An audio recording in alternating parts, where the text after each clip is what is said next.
Hey, Brian. Hey, Elliot. What's the talk of the table? Today, we are sitting down with Aaron Voigt, novelist, tabletop game designer, and video essayist who publishes under A.A. Voigt. His latest project, Détente for the Ravenous, is available now as a game and a novel. Aaron, welcome to the table. Welcome. Hey, thank you so much for having me. I'm a big fan. So good to have you on the show. Yeah, I've been looking forward to this. So, Aaron, we always like to do a little table setting at the top of the show, kind of go through what this conversation is going to look like. Essentially, we want to get at the crux of your decision to write Détente for the Ravenous as both an RPG and a novel. Why'd you do it? How'd you do it? What does it change about play? And we want to use this to kind of discuss these two wolves inside you, one of which is a novelist, the other of which is a game designer. Are they fighting? Are they helping each other? What does that look like? If they go to bat, which wolf wins for you? Yeah, absolutely. So I guess the reason to start, the RPG is because I started writing a book. I wrote Will Become Détente for the Ravenous, the first draft in 2022. Took me about a year, and then my agent at the time took a look at the first draft and said, maybe you should change it. So I changed it. I don't work with that agent anymore, but I still wanted to publish the book. So I, was like, well, how can I get that book out there?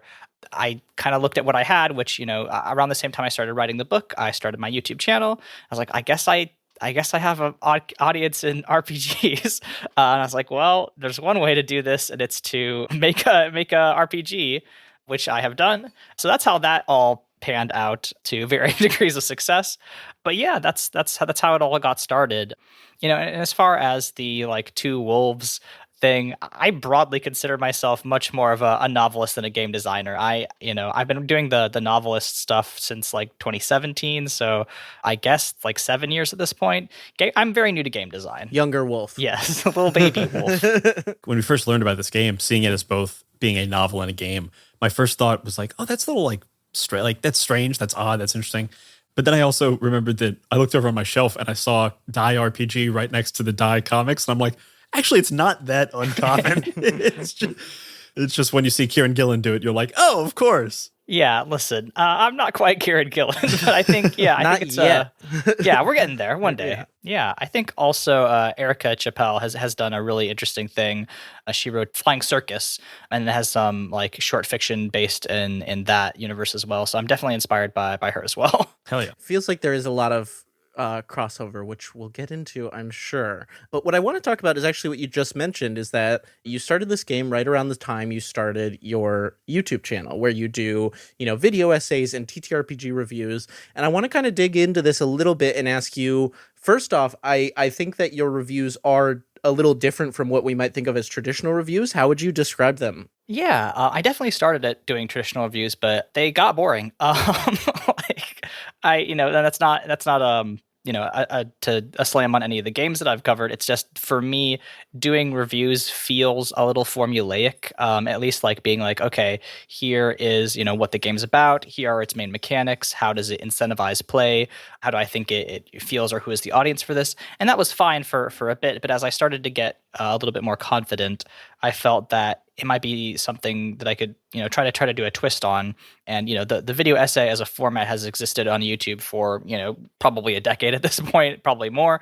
And I wanted to try to emulate that kind of style because I think it's a little bit more interesting and hopefully a little bit more appealing to broader audiences. I broadly consider myself a marketer more than a reviewer. I am more interested in getting people to play new games than I am, trying to figure out whether or not a game is quote unquote good.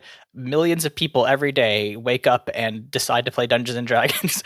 And I'm sure there are, better games for what they're trying to do for that. No shade mostly to people who play D&D, but I hoped that my this new format of video essays is both, interesting and also can grab people's attention in a different way. And video essays are really a way that, it seems like it's helped me connect to an audience. Do you all use YouTube a lot for your actual plays? We're actually mostly podcast. We cross post to YouTube, but we're not big on YouTube. Right. Yes, and that's my understanding that a lot of people do that, and I completely understand why. But it's nice to get that YouTube audience. But if you use YouTube a lot and like make it your primary platform, like I have had the misfortune of doing, YouTube will, give you metrics, and they kind of really, they tell you exactly, what's going on and how they attract new audiences. And like that's at the end of the day why I, do YouTube, is because it helps bring in new people. As far as any of the platforms that I've tried to post my work on, YouTube is the best one for that. But yeah, YouTube's a nightmare. But to get back to what you were saying, yeah, I really am trying to copy the styles of folks like Jacob Geller. I'm thinking of Mike Rugnetta even back in the Idea Channel days. Sure.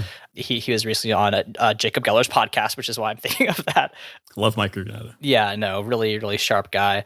But yeah, I really wanted to start doing more video essay formats because I think that's a different way to get people talking about games. It's fun because I think I'm pretty sure I found your channel first through the video antagonistic design of Morkborg. Right. Because I was doing research for our recent interview with Johan Nohr. It grabbed me because it reminded me of Every Frame a Painting for movies or Ristic Studies for Magic the Gathering.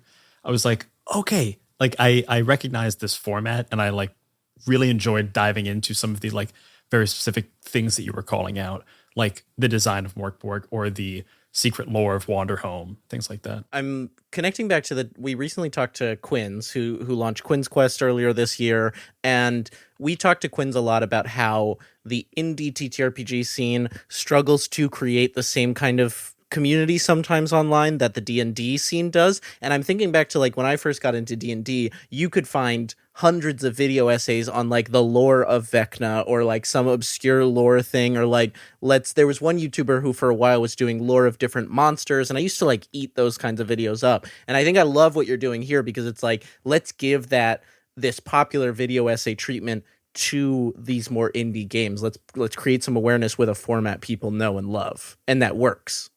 Right, absolutely. And like that's the thing. I mean, y'all are both game designers, and like y'all understand that like the work that we do broadly, if you're a big shot game designer, right? You're maybe reaching 5 figures numbers of people, right? Which, for folks like us, it would probably be, like a dream come true.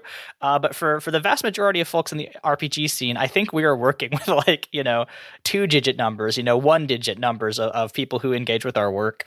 But like, I don't think that makes any of our work less valuable. And, I think that there are some games that like have had, maybe 5 stars on Itch.io, right? The designer, Emily Zhu, is one of my favorite game designers, and, I feel like they don't get any like attention, but like I think they're broadly like one of the best game designers out there. I just think it's so important for us to like hype each other up and be like, okay, let's give that same attention, that like let's go deep into the lore of this game, because like people are hiding little tricks and secrets in their work. It's just like you have to take the time to kind of go through and do that, and it feels so good when somebody looks at a thing you did and points that out, and they're like, hey, this is cool. And you're like, that's right. It was cool. I did that on purpose. And I just, that's what I'm trying to do with my work, is just hype up like smaller creators, because like it's hard out there. It's hard out here. It was a real joy to go through your videos and just kind of like browsing through the titles that you've done. And, you'll see Wanderhome and you'll see Morkborg, which are still very indie games, but the high end of the indie game sphere. But then also see Viditya Valetti's Bloodbeam Badlands there. I'm like, ooh, I didn't expect that. Let's watch that. Yeah, no, Viditya's great. I've actually had the privilege of playing with him a couple of times. He's a hilarious person, but also just a great game designer. He was up for a Dicebreaker, rest in peace, award, and that's how I found his work. And then I saw a picture of a Tyrannosaurus with a gun for a head. I was like, I need to cover this today. And yeah, no, again, another designer that I think should get much more credit, because Viditya is a genius. So true. So absolutely. True. It's funny because we were talking about prepping for this interview, how like there's a lot of crossover between kind of like what you do and what we do, where it's like we try to take indie games and give them the professional actual play treatment. You're taking indie games, giving them the video essay treatment. How do you just kind of largely go about picking the games you want to cover? Great question. It's not easy. A lot of the times it is just like I mean, I have a big spreadsheet, which is like, okay, I think I can make, 20 videos this year. Let's see if I can, hit these topics. I try to devote, a certain portion of my videos to designers who are Asian or from the Asian diaspora. So I'm like, okay, let me try to, say, if I'm covering, 20, games this year, I'm going to try to make 10 of them about Asian designers or from Asian designers. So I narrow down my searches like that. And then I just, kind of have to read broadly and, look around. And I mean, a lot of it's luck. And that's, I think that's one of the harder parts of, this as a hobby is, looking through games and being like, I wish I had something interesting to say about this game. Like even for games that I broadly think are good and I like sometimes I just don't have an angle on them. There's just some games where it's like, I don't have anything interesting to say about this. I think I think it's, a completely solid piece of work, but like I need something interesting to do a video essay on. I need like a little handhold. Right. Sometimes the appeal's right on the tin for a game. Right. Absolutely. But yeah, a lot of it is there's a Mint over at on Tumblr has there's a TTRPG for that blog. I don't know how plugged y'all are into the Tumblr scene, but it's still there. The Tumblr tabletop scene is alive and well. So Mint does a great job over there. But yeah, sometimes it's just itch.io bundles. Sometimes it's just like going through folks' self promo. But as I'm sure you all are aware, word of mouth is king. If somebody is like, hey, actually, you would love this game, that's more. That's going to do it for me more than anything else, I think. In the realm of word of mouth, any games that you've found recently that you think you'd want to highlight real quick? Oh, let me pull up my spreadsheet. Oh boy. What's a super weird one? I like the impulse to go to super weird. Rather, I mean, you're not looking for good, you're looking for weird. That's why itch.io rules though, right? Is because they're not. No, I agree. The stuff on itch.io is like not necessarily polished or even complete. Like half the times it's just like a fragment. It's like a Word document. But like that's the stuff that I think is really, really great. I have a whole thing of stuff that I want to cover. I mean, actually, not to flatter you, Elliot, but I was like looking through this before. I was like, I should probably do some research on these folks' work. And I found Journey of 1000 Zips. Yeah. And I was like, no, flatter me with that. I'll take that. I was like, this is prime video essay material. I'm thinking about this and I'm thinking, have you heard of click holding? That game? Yes. I was like, this is the same. So I'm not gonna promise anything. No, you don't have to, but I just love that you found it and you were excited about it. Yeah. That rules. Because I love like, Journey of 1000 Zips. Yeah. This is incredible. Just like, yeah, there's 1,000 nested zip files. That's a tabletop game. Sure, yeah. Allegedly. We'll find out. That might be a click hold. I might do a video on comparing that to click holding if I find the time, because I love the idea of like a repetitive, like going through the motions, being like, okay, I have to do a tedious thing a lot, and like what kind of game emerges from that. So that is something I added like minutes ago. There's also a game I saw a couple days ago, Helvetia, by Bully Pulpit Games, those folks who did Fiasco, I believe. Quote, Helvetia is a 3-player game about the palace coup that took place at the Helvetia Milk Condensing Company in 1907. When one of the 3 founders is forced out, there's a vicious but very genteel scramble for power among the 3 people who hold the most stock. Whoa. What? And like I think it was promoted as like, oh, here's the quote. I set out to make a short LARP about the most boring thing I could think of, which is an incredible pitch. And I was like, okay, yeah, I want to look into that. How do you make the most boring LARP imaginable? What does that look like? And that's why I think stuff on itch.io is so cool, because you could just throw a file up there and hopefully that produces something interesting. And like, that's so great. That rules. I hope that answered that question. That took longer than I wanted. We'll link those in the show notes for sure. Any excuse for me to link 1,000 zips in the show notes, please. The link for 1,000 zips will be 1,000 nested links. Okay, yeah. Excellent, good. Don't tempt me. So Aaron, I think that transitioning kind of from video essay into your writing work, I think that doing these video essays it's a lot of writing and it's a lot of reading. And I'm curious kind of what are the biggest things you have learned from this process and applied to your work as first a game designer? Let's go there. I mean, I think for what I've learned, what I've taken from writing and put into game design, a lot of it is just like sometimes you have to sit down and bang it out. Like, obviously that doesn't work for everyone, but for me, it's just like I have my little Forest app. I click the button that says 30 minutes, and then I, prevent myself from going on social media for 30 minutes, and I sit in front of a Word doc until something happens, and then I take a 5-minute break, and then I do it again for 30 minutes, and then I say, that's my writing. Right, yes, I've Pomodoro. literally got my Pomodoro You got counter it, right here. Right. That's the only way I can get anything done. And I also just devote like 1 hour of it, to that work a day. I think if I can write an hour a day, for not even every day, but like 5 or 6 days a week, I can get a lot out of that. Détente for the Ravenous' first, version was 100,000 words. I cut it back to about 80,000 in the second draft, but that's still a lot of writing, and between, game designs and work and, video essay writing, I typically average about 100,000 words a year. So like it's just forcing myself to make the time for it at the end of the day, which is not a sexy or cool answer, but it is unfortunately just the only way I can make stuff. The real answers are rarely sexy or cool. Yeah, it's a Making bummer. bullshit is rarely cool. No. Well, so I think I want to get into, or like that's a great transition into, let's talk about, we're a games podcast first, so let's start first with the game. Tell me the pitch for Détente for the Ravenous, the TTRPG. Détente for the Ravenous is a resistance system game where you and a group of KGB-inspired agents will try to destroy the theocratic empire that is trying to take over the world. The very short pitch is you and a group of your teammates are trying to assassinate Pope Henry Kissinger for his Catholic Kaiju attacks on your countries. Yeah. Yeah, it is. That slaps. That's great. Yeah, I mean, that's what I like about the indie RPG scene is you can just do stuff. Yeah. If you find a sentence like that in indie RPGs, you're on the right track. So kind of related to this, who would you kind of say this game is for? Like, who's your like ideal player? So, I mean, I think it's definitely people who are into, Heart and Spire, right? Heart and Spire are obviously the main games that I drew from this, especially Spire.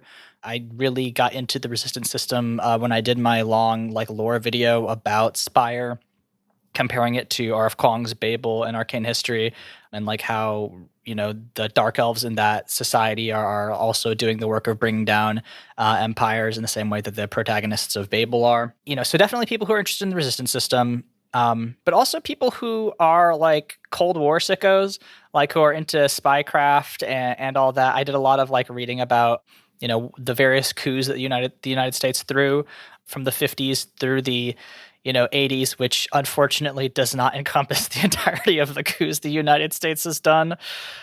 Whoops. But like, so that's definitely a touchstone. Also, if you are interested in the 17th century, specifically the 30 Years' War, that like 1618 to 1648 period. Sure. I didn't do as much research into that, but I think the like style of warfare is very evocative, where you just have like big blocks of people with pikes, but you also have like horrible like 17th century firearms that like are they technically work, but they're also like halfway burn your fingers off if you shoot bad.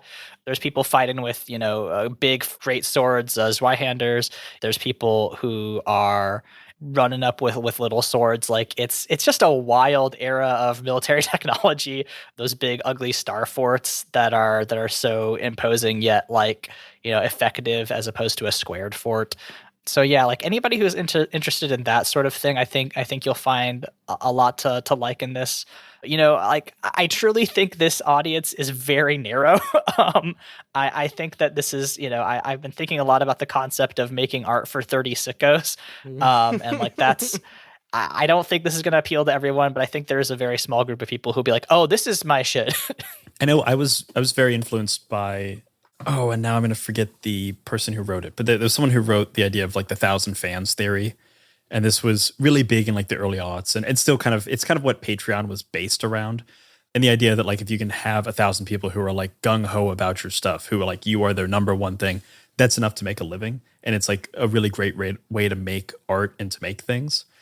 And this has like a touch of that in a way that I really love. Absolutely.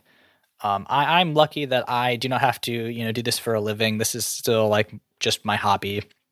I have a pretty chill job that I'm grateful to have.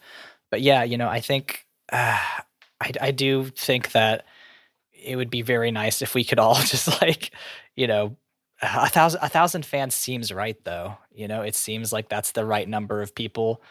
I know I personally like am probably not going to get to that number, but I think I can, I like the idea that like if you can be the dude or the person for, a small number of people, that's like, okay, whoever, whatever that person makes, I am down for it. I'm going to be behind them. Like that's something that I think is really interesting and important, and like why indie RPGs are fascinating, because I guarantee that like for there's like a dozen designers that none of us have ever heard of that like is that person for someone.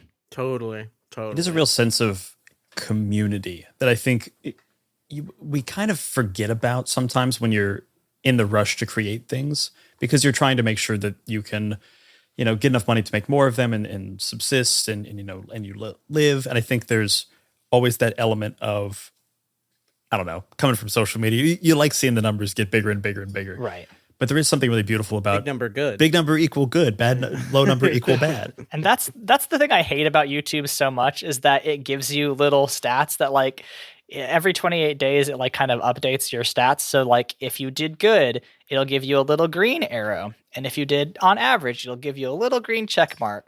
But if you did bad, it'll give you a gray arrow and that pointing down, and then it knows that it's disappointed in you. And it's like, I don't give a fuck about you, YouTube. Why are you doing this to me? You don't know me like that, but it still gets in there and it sucks. Is your video a 1 out of 10 or a 10 out of 10? Yes. Yep. Absolutely. I hate that so much. But it is nice to kind of divorce some of creation from the necessity of looking for huge numbers and just be like, let's find my people. Let's find what that group is, who that group is. And then just like continue making something for that group in a way that like, if you got 50 people in a crowd at a comedy show, that's a pretty big comedy show. You know what I mean? Yeah. Yeah. And I think it's easy to forget that when you see, a TikTok with 10 million views. It's like, yeah, that is a different thing. 100%. I just want to bring up this manifesto that I've been trying to hype up by Domino Club on Itch.io. It's called "Good Writers Are Perverts." And I links in the show notes. Yes, I will send you all the link because it's a great little manifesto. It takes about 5 minutes to read. But basically, it starts by saying that, like, I think that a lot of small indie games have this sort of, quote, spot the author's fetish element, end quote, that it tends to be A, subject matter, and B, the element of the game that is most comprehensively, lovingly made with everything else in support, a game with bare bones images and music, but with engaging gameplay, a gorgeous UI supported with merely functional plot and mechanics, intricate, mysterious world building with stolen music and plain art. And then it like keeps going and basically says that like, I think when writers are afraid to be perverts, that they make bad work. They make the work that can't stand by itself, collapsing on interrogation or challenge, or too many contrasting and unconfident voices have averaged out to a sort of perversion of the commons, indulging only the safest and most unoffensive fetishes to render on the screen. And like, the whole essay is great, but like it does make me think that like, yeah, I think we should all try to make our art a little bit, weirder and a little bit more niche, because like I think that's the thing that makes it, that's why we get into this in the first place, to be like, I like this thing. I don't think any of us, got into this to be like, I want to make stuff for, that appeals to the broadest number of people. Maybe we end up there by necessity, which, I don't blame anybody for, but like, I do, that's Détente for the Ravenous is purely like a vanity project in a way that I am like very grateful to be able to make. There are very few people who are just going bananas for vanilla ice cream. But a lot of people are like, man, let me tell you about this taro ice cream I tried this one time. Brian is that person wanting to tell you about the taro ice cream he tried this one time. Taro ice cream at Chinatown Ice Cream Factory is the best ice cream there. Second is Zen Nut Butter. Please go check it out. Right. But like that's ice cream is going to stick with you forever, right? Because you can get vanilla anywhere, but you can't get taro anywhere. And like that elusive quality, I think, is really important to be like, oh, man, I had a really weird ice cream that one time and it changed my life and I can't get back there. I guess you can get that back there because it's a physical location, which is great. I used to work on cooking television shows, and on one episode of a show, they were doing a game where they had to rank the hotness of peppers, but the game was we had infused ice cream with the peppers, and they had to like eat a bite of ice cream and then figure out what pepper was which. And we had an ice cream that was ghost pepper ice cream, so like super, super crazy hot pepper in ice cream. And it was the most insane culinary experience I've ever experienced in my entire life, because you take a scoop, it looks like vanilla ice cream, you put it in your mouth, and it's cold, and it tastes a little bit like vanilla ice cream, and then your mouth explodes. And then you, for a moment, are like, why did I do this? This is going to ruin my day. This is bad. And then the milk of the ice cream cools down the heat, and then you just get a nice little tingle and the taste of ghost pepper, which is actually quite good. And that I tell that story probably once a month. And I had that ice cream one time. And I'm pretty sure in my life I will have it one time. And all of 20 people ate it. Yeah. I've been getting into hot ones a lot recently, and like that is incredible. I want that ice cream now. That sounds it like was so good. Yeah, that sounds like such a good experience. It was wild. So I have an ice cream maker. I should just do it. You should try it. Do Brian. it. I really should. I like ice cream all the time. Just don't overdo it, or you'll have to go to the hospital. Yeah. Make the ghost it. pepper ice cream, and writers make the ghost pepper ice cream game. That's the takeaway here. Exactly. Midnight Muscadines is a cozy, dark tabletop role-playing game where light and shadow intertwine in a fractured world. Players take on the roles of Marmoteers, brave adventurers who journey into the untamed Wildernight to collect the elusive Midnight Muscadines, craft magical jams, and protect the fragile light of Nim. Through collaborative storytelling and resourceful gameplay, players weave tales of courage, community, and the pursuit of balance. Will you preserve the light, uncover the truths hidden in the shadows, or reshape the balance of the world forever? Midnight Muscadines is perfect for fans of Studio Ghibli and Sea of Stars who seek to capture the magic of exploration and the heartfelt adventure in a world where small heroes make a big impact. Play Midnight Muscadines as a traditional GM'd game, GMless, or even solo. Midnight Muscadines is crowdfunding now on BackerKit. Join the campaign at pandiongames.com/muscadines. I'm Quinns of tabletop role-playing game review show Quinn's Quest, and this is Play to Find Out. Play to Find Out is an actual play podcast that brings notorious old games from the 80s and 90s back to the table. Each season of Play to Find Out, I'm joined by Emily Johnson and Rob Morgan. Good? Nervous? Yeah. You both looked at each other really concerned, like you think what's about to happen is going to be unpleasant. And frankly, I think that's rude. And together, we explore the TTRPGs of ages gone by. Our goal? To separate the TTRPGs that deserve to be remembered from those that maybe don't. I don't know, Emily. It was the 80s. A lot of people were on cocaine. We blow the dust from decrepit systems to learn how they work. Your 100 on the encounter table bursts out. Right, you've encountered a bug. Get ready. Don't laugh. Does one get ready for a fog? Don't laugh. Encounter their unique quirks. I do finger guns to cover up how I wince. A weird thing happens as you do finger guns. Oh no. And I'm hoping that the Quinn's Quest community will join us in exploring these games too. If you this up, cannot describe to you how much your adventure ends here. Yeah, that's fair. Because the best way to learn is to play to find out. Play to Find Out is available now on the Quinn's Quest Patreon, but the first episode of each series streams for free on the Quinn's Quest YouTube channel and wherever you get your podcasts. Anyway, you failed the Earth Tech roll, and you made jokes while I was doing my exposition, so you don't get to hear any more. No. Come on. I was shook as...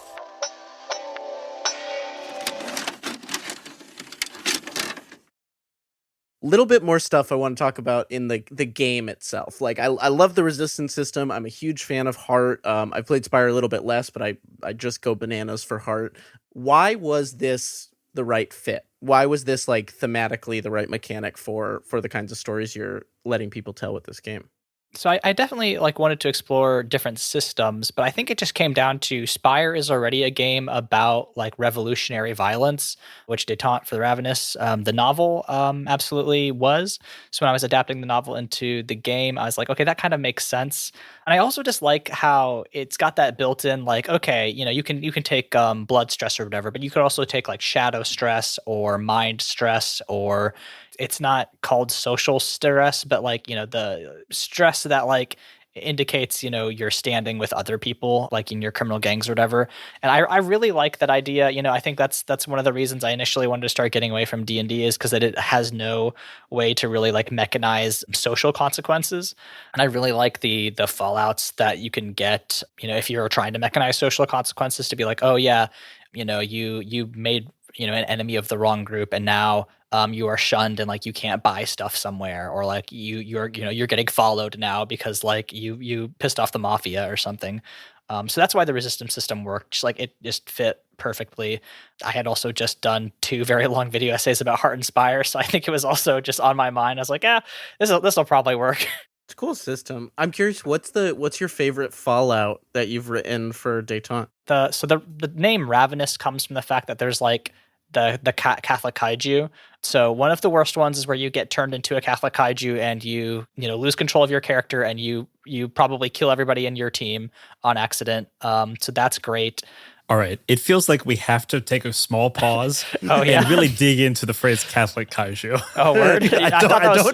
I don't know if we can continue on before we fully understand the phrase Catholic Kaiju. I thought it was self-explanatory. Were either of you raised Catholic? I was raised Catholic, yeah. I'm sorry. I know, it's a real bummer. What's your confirmation name? I was baptized, but I was never confirmed. Okay, all right. You got lucky. Congratulations. My priest explained to me that confirmation, like you've got to promise to raise your child in the Catholic Church. Mm-hmm. And I said, I don't think I can promise that at the age 13. Yeah. And my parents were very impressed with me. And I think my grandmother was a little bit disappointed. See, you're wiser than me because I guess my kids are still obligated to be Catholic. Yeah, you're trash, man. I'm screwed. That'll be an awkward conversation. But yeah. So, if you couldn't tell by the title, it's a bit of a pretentious novel and game, right? The metaphor for the Ravenous, right? The Catholic Kaiju.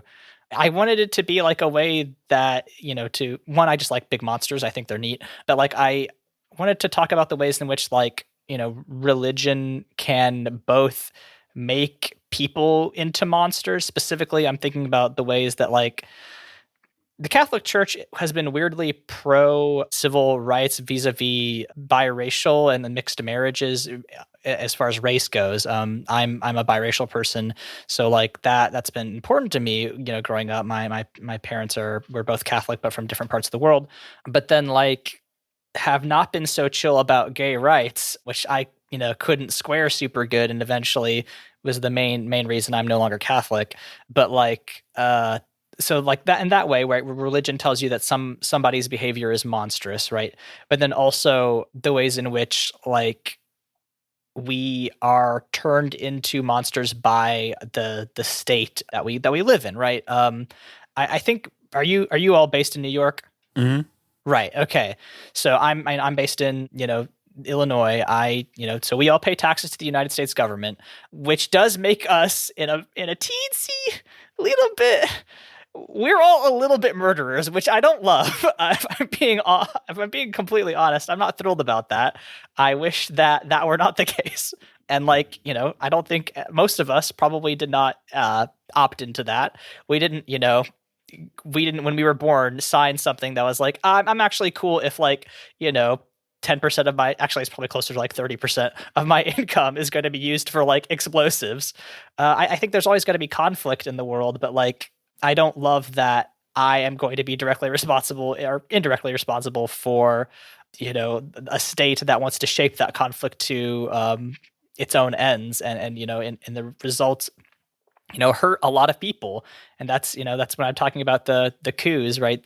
That's just been the United States' foreign policy for 100 years. So are the Catholic Kaiju like taking that like forced complicity and actually turning the equivalent in the story into actual monsters? Yes, yeah. It's like I guess it started with like, I think that there's always going to be, some form of like crime or conflict, right? I think that, people are always going to have differences because, people are messy. But like when you mechanize that and, codify that with religion and with law, then you are turning it into a system that can be exploited, right? So I guess the idea was that like people in this world, just will for random reasons turn into big monsters, right? Because that's my metaphor for conflict or crime or whatever. Why the things that people do that are kind of bad, unpleasant. But like when you frame that in a way and you try to make rules around the way that people are monsters, and you try to turn that into something you can exploit for, in the United States where we have a prison industrial complex that profits off of the labor of people who are considered monstrous. I don't like that very much. Right. Yeah. I mean, it's funny, and this is the case, and I feel like with a lot of like TTRPGs. I mean, you mentioned Spire as one of them, of like playing with monstrous real world things, in a game. I think it's probably fair to say that like it's hard to trust that people will do the right thing with your games. You can put safety tools in, you can kind of put your intentions in there, which I have. I don't know how more clear I could be that there's a certain bad guy than putting Henry Kissinger's picture in there and making him high value target number one. I don't know. It could be anyone, really. We're going to dig into it in the next half hour. But. Sure. But yeah, I mean, I think it's just like you have to, put your intentions on the page and, trust that GMs will understand your intention and, treat it with respect. At the end of the day, like if that comes through, then I've done my job. Hell yeah. I think it's finally time to turn to Détente Ravenous, the novel. Can you give us the pitch for the novel, and then we can kind of like go through.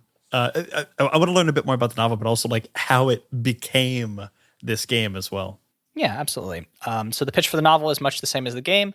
There is a young woman, Julia Arbit, who is essentially a priest in an island nation that has been, that is had religious influence. The Catholicism stand-in in the novel is called the Commune, but her country becomes a casualty in the greater war going on between Kaiju, the big Rome Vatican America stand-in, and Gada, which is the like Soviet Union / Parthian Empire stand-in. It's weird. And she decides to take revenge on the head of her church, who is Pope Henry Kissinger, and goes to Kaiju to take revenge, and tries to figure out what her complicity is, being a priest in this system, trying to understand that. But also her ex-girlfriend KGB agent showed up, and she has messy feelings about that. And they also have to fight a bunch of horrible monsters. And then for both the book and the game, was the book entirely written before the game was written? So yes and no. I never planned to turn the game or the book into a game until after the book had been like completely written. But as I was like getting my feedback from folks, my beta readers, and trying to figure out like if I should just abandon the book or put it out there as a self-pub thing, I started realizing like, okay, well, let me just try to make a short game that I can like use as a marketing scheme to get people interested in the book. That got out of hand, unfortunately. Yeah, short is not what I see in the 250 some pages or something like that. You made novel, a game. The novel's 80,000. The novel's 80,000 words, and the book is 50,000 or Yes, the RPG is 50,000, which it was a mistake. I didn't want to do that, but it happened. But like when I'm, because I only ever plan to release these digitally, I could just kind of make adjustments to the book as I was writing the game. So there's a class in the game, the bioengineer, which is like evil scientist type, who the word bioengineer didn't appear in the novel at all in the first and second drafts of it. But as I was writing the game, I was like, oh, there's like this weird science, right? The science that makes the Ravenous, that's bioengineering. And I, took the concept of the bioengineer from the game and put it back into the novel. So and that way the novel did get influenced by the game a lot, which I think is cool. It's one of those things. It's like, okay, I guess these two pieces of work can actually talk to each other in a fun way. I do want to call out the earlier in this interview you said, oh, I'm just trying to sit down and write whenever I can, an hour at a time, and somehow you still accidentally came up with a 50,000 word game. Yeah, it's an accident. It could happen to anyone. Accident. It's just like you tripped and fell? What? So like when you write a book, you have all these all this like lore stuff that like I had all these ideas that like just didn't make it into the book. Cause it's like I don't really need to explain the like backstory of the Russia stand-in. I think they're cool, but like that is, I need to talk about my like pseudo, Karl Marx figures. Really, I can make reference to him, but like he doesn't really show up. But like then I had the opportunity to be like, okay, well let me expand this. And Heart and Spire both have a lot of lore like in their like latter halves. And I was like, okay, lore is. I think you all probably have thoughts on this. I mean, I don't know how many of you have played a game that was like, I have to stay strictly to the lore. I can't make any deviations. Like, I probably don't think people are going to use it, but I think it is an interesting scaffold, right? What is J Dragon's playground theory, right? The rules are the skeleton for play, right? In the same way, the lore is like the skeleton for play. It helps outline the world of the game and give you something to work with. So that's why. A lot of those words sort of happened because I was, you try to copy. You should also, this is just a lesson to everyone, don't try to copy Grant Howitt and Chris Taylor because they're on another level. They're verbose. Yeah. It's funny, you brought up J Dragon, and I'm reminded of when we talked to Jay, we talked about this idea about how RPGs are one half of a conversation. You are starting the conversation and you are letting players finish it. And a novel is kind of both halves of that conversation. And so I'm kind of curious how you see, will players of your game, if they read the novel, have a distinctly different experience having kind of had both halves of this conversation? I think they will. I think they'll see like, oh yeah, this definitely came first, because many of the classes of the book are based directly off of characters in the novel. They'll be like, okay, yeah, this is clearly the agent is clearly Seraph, right? There's abilities that are in the game that just like sort of happen in the novel.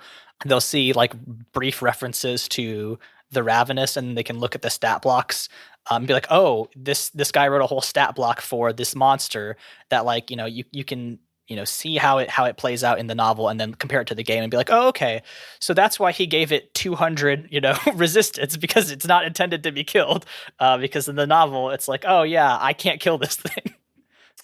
200. There is something with 200 resistance. 216, baby. What is this? It's the Seraph. It's like the big monster that gets revealed at the end of Act 1. Spoilers for my own book, I guess. Like, it's revealed that, not only are the Ravenous, being used, but they've also created a super Ravenous, right? Because of course they did. And the Seraph is the super Ravenous that is, going to be deployed. And that's the reason why it stops becoming just an assassinate Henry Kissinger story, but also like now we have to stop, this big monster from being deployed story. And that's how the Seraph shows up. And it's a big goat monster thing. For someone who's less familiar with Heart, 216 resistance. What's a regular resistance number? I think probably. I think it's down 15. in in between 10 and 20. They tell you in the SRD that like you should expect to do about 4 like resistance points every time you succeed in an attack. So I don't really expect people to kill it. You could, I'm sure you could, right? You know, that's the thing about games. I'm sure there's a way you could engineer a scenario where you could bring this thing down. But like when you challenge accepted. There was an episode of Dice Exploder where Sam Dunawalt was talking to a guest, and they bring up the D&D prestige classes, and how they were talking about how like, yeah, you're probably never going to be a Death Knight in D&D because like it takes like too much real world time to build up to that level. But it's interesting to have in your book because it's like, okay, that tells me something about the world. And I think it's very fun to be like, oh, there's a monster with 200 resistance in this game. Like, probably not feasible to destroy, but like it's very fun to threaten your players with that monster and be like, okay, so if this exists in the world, how do we deal with it? You know, and that's kind of, you know, that's kind of the central question of the novel is like, how do you kill something that's not really killable? All right, so we do a West Marches style campaign, and we just play different groups throwing themselves at this thing until it's dead. And we just see how many people we've got to bring in before we kill it. Yeah. Okay, yeah, a funnel. Yeah, no, hold on. I'm writing a prequel as we speak. I'll see you all in 3 more years. And it'll be just a cool 100-page prequel. Something easy. Cool. Something easy. Cool. Actually, that's a pretty good segue into a question we wanted to ask of, you know, games have supplements, novels have sequels. Are there any plans that you have to expand the world of Détente the Ravenous at this point? You know, it depends. I think probably not. You know, obviously, like it depends if people like really, really into it, then I'll absolutely consider it. But, you know, right now I think I'm probably going to take a little bit of a break and then work on another book, and we'll see where that goes. I think, you know, it really just comes down to feedback, right? Like if I get like 10 people being like, actually, I would like a sequel to this, please, then I'll be like, yeah, maybe. It all depends on time, but at the end of the day, it kind of comes back to what we were talking about at the beginning. Like, people need to have feedback and positive reinforcement and be told that they're great. So if y'all could just flood my comments and give me 5 stars, et cetera, make my head very big, and then you can get a sequel. Hell yeah. So kind of bringing us towards the end here, I have a fun question I hope that you're down to do. Sure. If you were to make a video on your own game, what aspect of it would you dive into? And if you're feeling so bold, what would you title the video? Oh, God.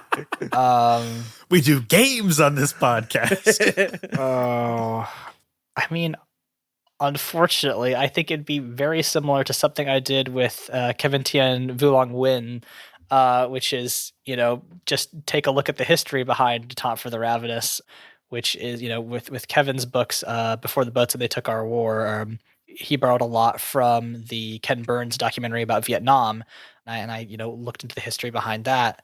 So I guess I would probably do something similar, which is like, yeah, here's the history behind all of the horrible things that Henry Kissinger did, which would not be fun and would probably get demonetized on YouTube, but that's just how the cookie crumbles sometimes. So what you're saying is it'd be kind of a bummer. It would be kind of a bummer, I think. I read a lot of sad books for this before I wrote it. Yeah. Oh, yeah. And do you have a title? Do you have a clickbaity title? Oh, God. 5 coups the U.S. doesn't want you to know. Honestly, would click. Which is just probably like high school history for most of us in the United States. Well, on that somewhat dour note, sorry. No, you're good. It's great. I want to ask one more time, where can people find this game? Where can they find the novel? Because they're both out and in the world. Yeah, if you just go to aaronsxl.itch.io, they'll show up. But if you want to throw a slash behind that, you can add aaronsxl.itch.io/DFTRRPG. You can get all of them and a starter adventure in a little bundle. So check that out if that sounds interesting. So, Aaron, and I should have prepped you for this, and it's my fault I didn't, but I think you'll have a lot of answers for it. The question we ask everybody on the podcast to end an interview is, what are you bringing to the table? And this is just our way of asking for you to share a recommendation with our listeners. This could be in tabletop. It could be outside of tabletop. But what would you like to bring to the table today? I want to shout out a fellow YouTuber by the name of Hassan Yongdi. I think they do like a really comprehensive series on SRDs. And they're constantly just talking about like SRDs that I've never heard of. The YouTube channel is called Hesson's County. And they just have like a ton of really interesting work on like SRDs at 40. They have an SRD miniseries that is 40 videos long. I think no one out here is doing it like Hassan. Whoa. Highly recommend you check out their work because it's like just really covering all the sorts of different systems that you can use to make your own games. So just like really, really fascinating stuff. Thank you, Aaron, for coming to the table. I want to let people know where they can find you on the internet if they're looking for you. Yeah, I'm at AA Voigt on YouTube, at AA Voigt on Blue Sky, Monster Factory fanfic on Tumblr. Don't worry about that one. And that one's going to be bolded in the show notes. And Aaron SXL on Twitter. We will get those links in the show notes below. And if you want more gaming content from us, you can check out the 20-sided newsletter and the many-sided media Discord. We've got a lot of fun chats there. Come and join us. Those will both be linked in the show notes below. Rate, review, and follow wherever you get your podcasts. And that's what the table is talking about. Bye-bye, everybody. Bye-bye.